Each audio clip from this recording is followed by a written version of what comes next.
So there's a real hot topic going around at the moment that certain expeditions have a higher chance or more weight to drop certain legendaries, i.e. shotguns or helmets, etc., than others. And so I decided to tackle this matter myself and do some of my own testing. And today, guys, I'm going to give you the results of what I found and just talk a little bit more about this subject and a few other things kind of related to it. So stick around, guys. I think you might like what I've got to say. What's up, everyone, and welcome back to another video. My name's Ben Lee. I make multiple videos on Outriders every single week, and I've also started live streaming. It's been going incredibly well, and the support has been amazing. So if you guys are interested in that, be sure to go down and hit that subscribe button. Also hit that like button. The streaming has been right here on YouTube, so you don't even have to leave the platform. Very convenient. So hit that subscribe button. You'll be able to be notified when I go live. Don't be like Dave here. Come on, Dave. You can do it. Just one more mention as well, guys. I want to say a huge thank you to everyone. I've just smashed the 1,000 subscribers. This is absolutely amazing, and I cannot thank you guys enough. So huge thank you to everyone. But of all that out of the way, so I've had a lot of people come up to me recently and go, Ben, I think there might be certain maps that drop certain things, but I'm not really sure. I've heard a rumor that Paxian Homestead is supposed to be the best map for legendary shotguns. Like, is this true? And even other people covering the stream and just outright asking, what is the best map for the Yugaki Cow, for example? And my immediate answer to everyone was always just, well, just play what you like, because all RNG, right? And then I had more and more people coming in saying, well, I've heard that this map's supposed to be good for this, and this map's supposed to be good for that. So I thought I would do some testing of my own, and that's where this video has come from. And just before I get into that, I just want to touch on one more thing as well. I've had a bunch of people ask, do you need to complete certain expeditions to unlock the drop chance of certain legendaries, such as the Death Shield, because I know it's a heavily sought after weapon, and I can tell you from my experience, I wasn't recording the data particularly for this at the start, but for my trickster, when I first got to CTs, I ran mainly Chemplan, and that was because I really enjoyed it. I hadn't really seen any videos or experienced the other maps in any kind of way. I think I did maybe like Boomtown and Chemplan, and I think maybe like one other of the expeditions, and I just ran tons and tons of Chemplan because personally I just really enjoyed it, and that got me all the way to CT 15, and then I probably did about another 50 runs where I was just doing Chemplan, and the amount of legendaries I got as I was doing constant CT 15s and getting gold all the time, the amount of varied legendaries that I got was crazy good. So my initial thoughts to it as well was, I don't think you need to unlock certain legendaries to be able to drop by doing expeditions. I believe it's just complete RNG, and you just do what map you enjoy, and that's also what I've been telling people from the start. For example, I've never completed Eye of the Storm because I basically just play and stream solo, and I've also never completed Drought Palace. I've just never done that map, and there's no particular reason. We were talking about this the other day on stream. There's no particular reason for it. I just haven't done it.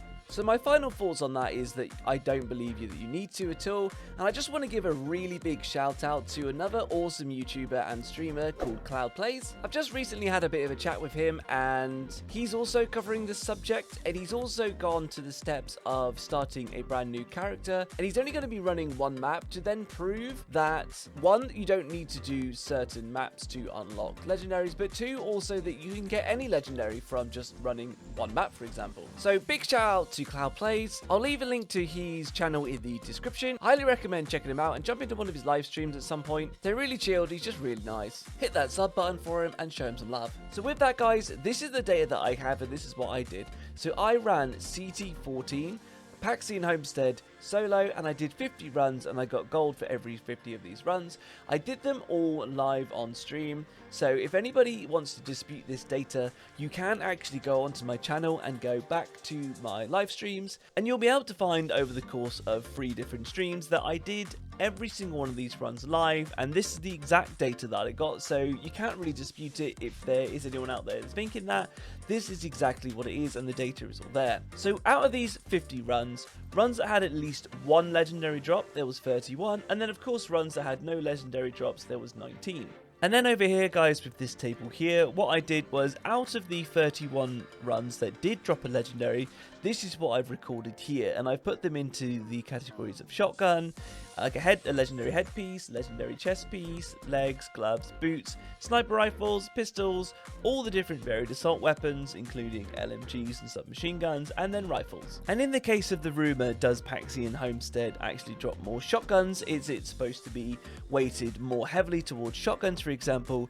You would have thought that I'd get a figure bigger than 2 if that was the case. So in my opinion and in my experience with my data, then shotguns only getting 2 on a map that's supposed to be very heavily weighted towards shotguns. You would have thought this might have been more like 10. However, you can see like I got 5 sniper rifles, I got 5 boots, I even got more leg drops and more rifles. Shotguns was actually one of my lowest drops. Now I know what some of you guys might be thinking. You might be like, oh Ben, well you've only done 50 runs. I'm actually not going to be doing any more than 50 runs because it already took up about 3 streams to get this data because of stopping and starting and talking to the stream and stuff, which I absolutely love doing, so it's no worries there. However, if you guys want to go one step further, you can take this data and you can add to it yourself by running CT14s on Paxian. I did that because it was just a lot easier than doing CT15s. Even with my trickster endgame build, I feel like the Paxian boss is a bit overtuned and sometimes he just randomly one-shots you, and with the damage mitigation bug that's currently in the game, it was much more consistent and easier to just run CT14s, and in my experience they're still really good and efficient to be able to get legendaries. And as you can see, more runs than not, I actually got legendaries at CT14, so they're really decent for it anyway. Alright guys, so that's the data I've got for you there. Do with it what you will. I just wanted to try and help out the community and also, as I said, just kind of tackle this myself, get a bit more information out there, because I don't want the community to think that they should be running certain expeditions, potentially ones that they don't enjoy or they don't like, just because of some rumors that there might be some higher drop chance on certain maps. In my honest opinion, it's all just RNG, and for anyone who doesn't know what RNG means, it's a acronym for random number generator, and it basically just means like a random drop chance in this scenario. So just do the maps that you enjoy and that you want to do. I wouldn't worry about like random drop chances or anything. It'll be what it will be when it comes to what you get in terms of drops. If you're looking for a shotgun, some people get really lucky. For a death shield, they get them really early, and other people I've heard that it's taken them over 250 hours of playing to get one. Even with all the hours that I've put into this game and all the live streams that I've done, I'm still missing a few pieces. I don't have the Golem's Limb shotgun, for example, and I really want to test that one out, but I'm just going to keep going and keep farming until I actually get it on the maps that I enjoy and the CT levels that I like to do. Just want to shout out for the Discord that we've got going.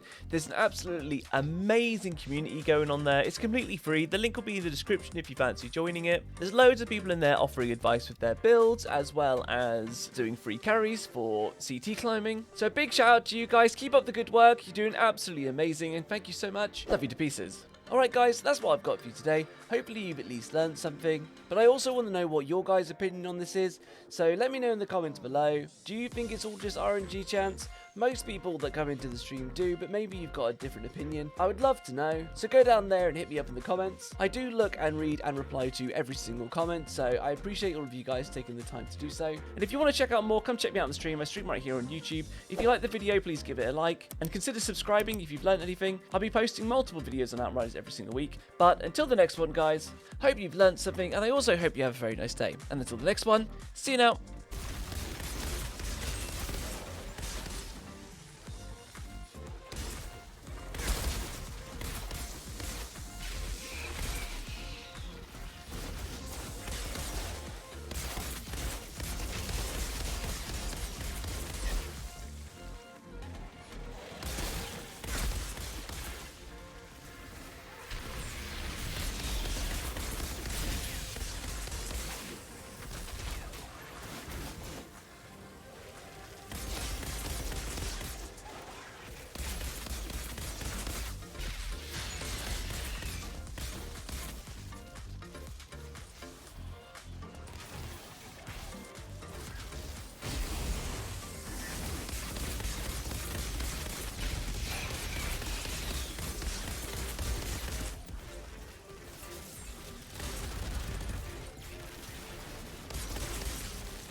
before they can open it.